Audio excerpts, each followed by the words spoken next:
দর্শক, দেশের বিভিন্ন স্থানে নানা দাবিতে মানববন্ধন, সংবাদ সম্মেলন ও বিক্ষোভ অনুষ্ঠিত হয়েছে। প্রতিনিধিদের পাঠানো তথ্য ও ছবিতে দেখুন ডেস্ক রিপোর্ট। আজকে কিছু কতিপয় সাংবাদিক অবৈধভাবে মিথ্যাচার করে পত্রিকায় দিয়েছে যে আমরা নাকি টাকা পয়সা দিয়েছি।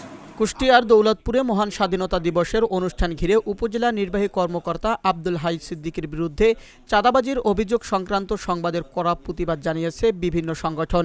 বৃহস্পতিবার উপজেলা ইটভাটা মালিক সমিতির কার্যালয়ে অনুষ্ঠিত যৌথ সম্মেলনে বলা হয়, একটি কুচক্রী মহল পরিকল্পিতভাবে এই অনুষ্ঠানকে বিতর্কিত করার লক্ষ্যে মন গড়া সংবাদ প্রকাশ করেছে।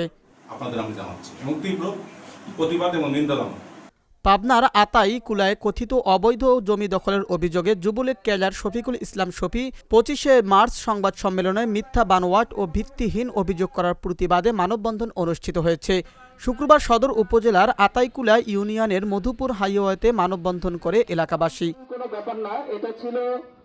কিশোরগঞ্জের পাকুন্দিয়া জমি সংক্রান্ত বিরোধের জেরে বসতভিটায় হামলা চালিয়ে ভাঙচুর সহ গবাদি পশুর উপর হামলার অভিযোগ উঠেছে প্রতিপক্ষের বিরুদ্ধে। শুক্রবার সকালে সংবাদ সম্মেলনে এমন অভিযোগ করেন শফিকুল ইসলাম শরীফ নামের এক ভুক্তভোগী। ওনার যে গ্রিলের ভিতরে গিয়ে যে আক্রমণটা করছে লোকটারে।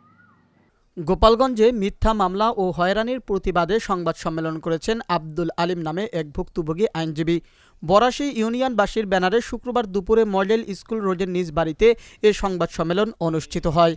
গত 17 তারিখে একটা জায়গায় ইফতারি করার উদ্দেশ্যে লক্ষ্মীপুরে পৌর বিএনপির যুগ্ম আহ্বায়ক ও সাবেক কাউন্সিলর লোকমান হোসেনের বিরুদ্ধে মিথ্যা মামলার প্রতিবাদে বিক্ষোভ মিছিল করেছে পৌর বিএনপি।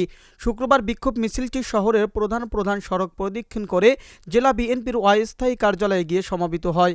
বিএনপি ও সহযোগী সংগঠনের বিভিন্ন নেতাকর্মী উপস্থিত ছিলেন।